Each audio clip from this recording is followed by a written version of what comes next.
So if we had a lot of AP casters, I can see her being very effective.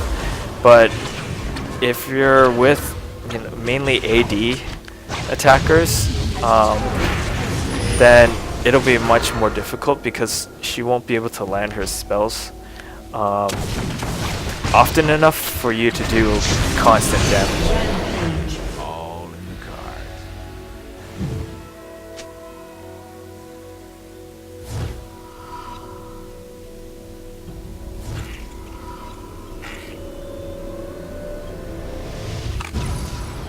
So as you can see, I'm getting the Stinger now.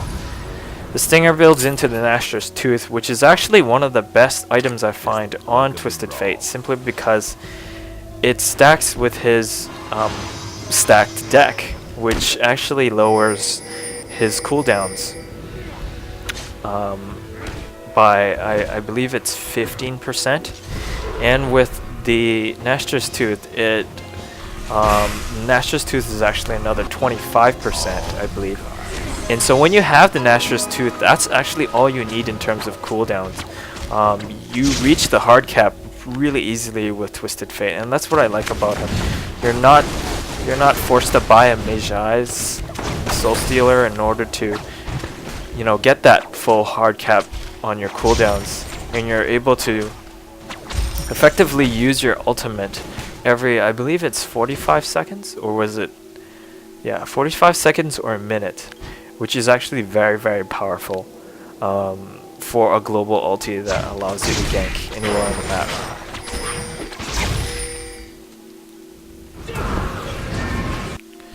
So I realized that mid's missing again, and I want to be sure that they don't get ganked up at top. Luckily for Delovely and her lane mates there, they seem to have the river warded, which is a very good idea too. You always want to have vision of your river because it allows you to avoid some pretty potentially bad situations.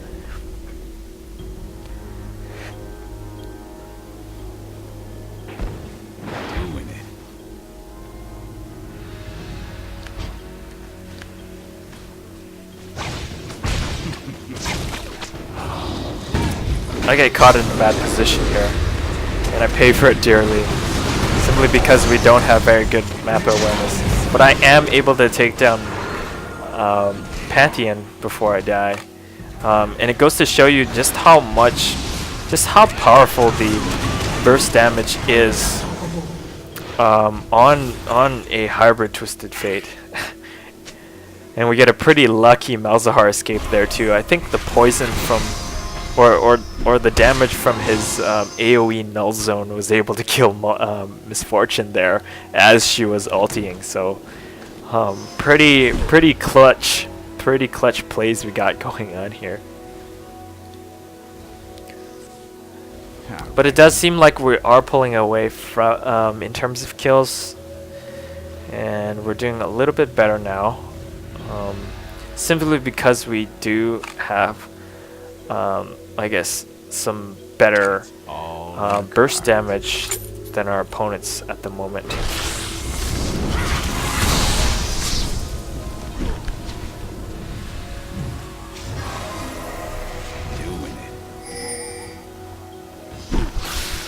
I decide to teleport to top and try and push the lane here, because I see Nasus is at the bottom, and he is, I believe he is our opponent's primary tank, and without him in the fight, it's going to be harder to defend against our push.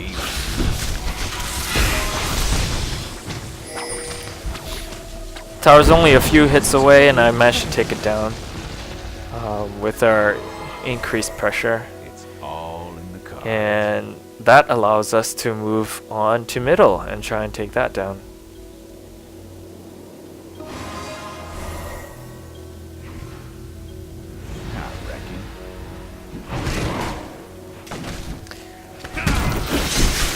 I walk in stupidly into the bush there, and end up not getting killed, but having Mundo killed.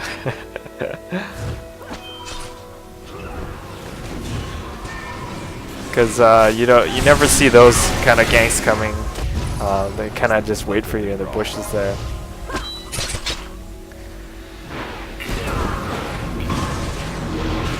But as you can see, I enjoy having Ghost and Flash on my Twisted Fate simply because you need both those summoner spells to survive. Twisted Fate already has a lot of offensive capabilities, but he really lacks in defense, being that he doesn't have any enhanced movement abilities like Delovely's Shinpo, which allows her to teleport onto a target, friendly or enemy alike, or Mundo, who has his ultimate, which allows him to move faster as well as regenerate more. So as a Twisted Fate, I highly recommend you guys get something that increases your survivability, such as Flash and Ghost. Just the luck of the draw.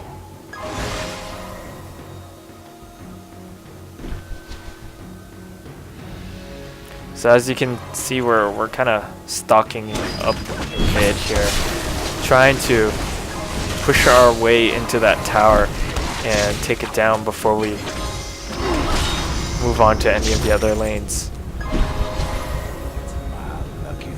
In this kind of position, I'd say our opponent's best option is actually to push our other lanes in order to force us away from middle, to take some of the pressure off, which I don't see them doing very much. And I catch Pantheon trying to jungle here. I decide to turn on him since I see about our three teammates showing up here, and Nasus comes in. So we get into a team fight in the jungle here, and it's pretty dangerous for our opponents, simply because they don't have the cover of their turret, and we outnumber them here. But I just barely get away from Misfortune's ultimate, and as you can see, that is why I take Flash. I actually had to teleport next to Sona in order to get away from that. So Pantheon jumps in on me, and I'm almost able to escape, but he was able to get me with a maximum range spear shot.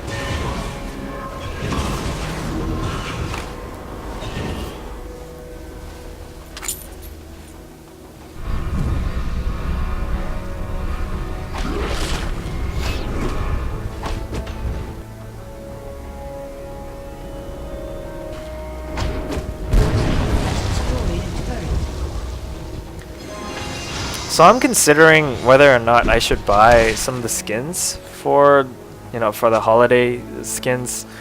And so far the Santa Gregus looks pretty good.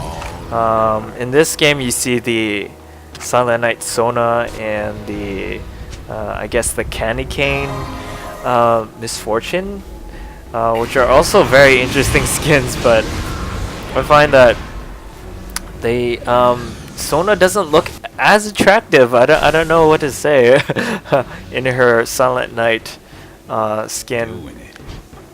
She's, I don't know, I guess it's the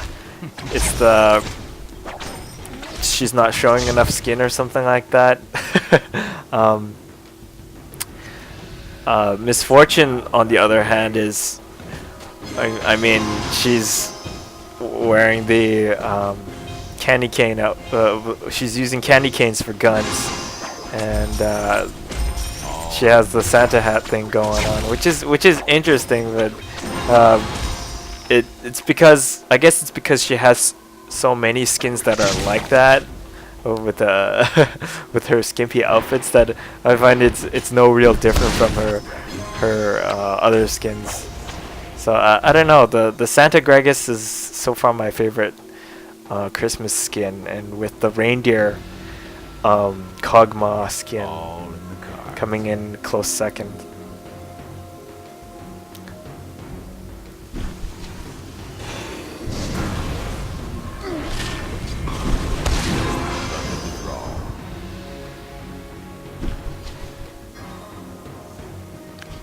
So I try and sneak in the back here, because I know if I'm able to pick off, you know, even one of their carries here, we do well. So Nasus nails me with his slow here, and it's probably one of the most powerful slows in the game, if not the most powerful. But I'm lucky enough to get away from most of the damage, and we're able to take down a few of most of their team. Pantheon jumping in afterwards in order to pick off a few easy kills.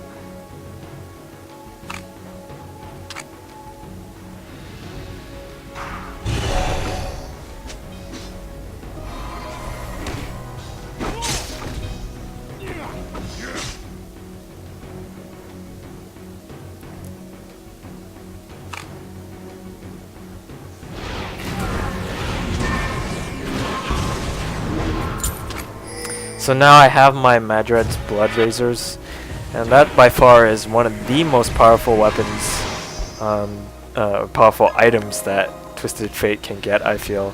Simply because it allows you to become a very powerful auto attacker that actually does magic damage.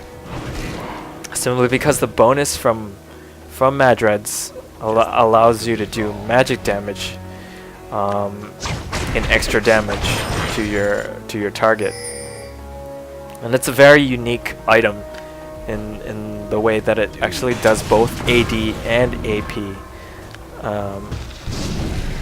terms of damage.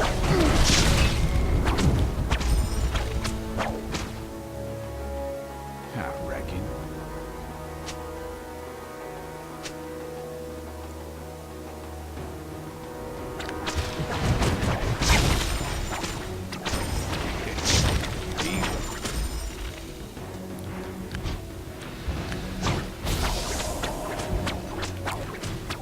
So Pantheon decides to jump on me here, and I try and escape through the bush, but I'm not lucky because I run into their entire team here, and it's unfortunate. So map awareness is very important, and I failed there because I was not watching the map, and the whole team went missing while I was farming minions at the bottom.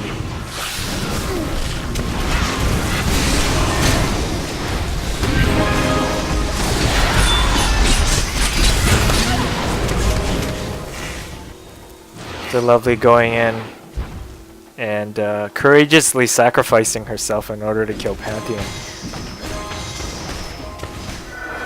I guess that's one of the things about Katarina that I find very, very interesting.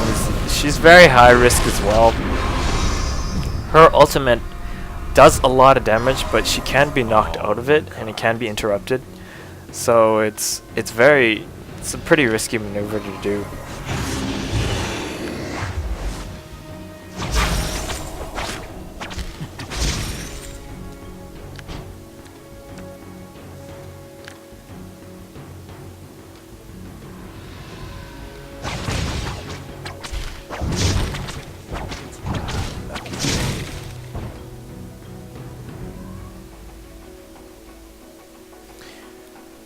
But Delovely is doing pretty well in this game. I just remember that she was going for almost a pure AP build, which is actually very good on a Katarina. However, her recent patch notes suggest that Riot wants us to play her more of as a hybrid, simply because some of her abilities benefit from both AP and AD, which is very good. And I think it's a very well-deserved buff for Katarina.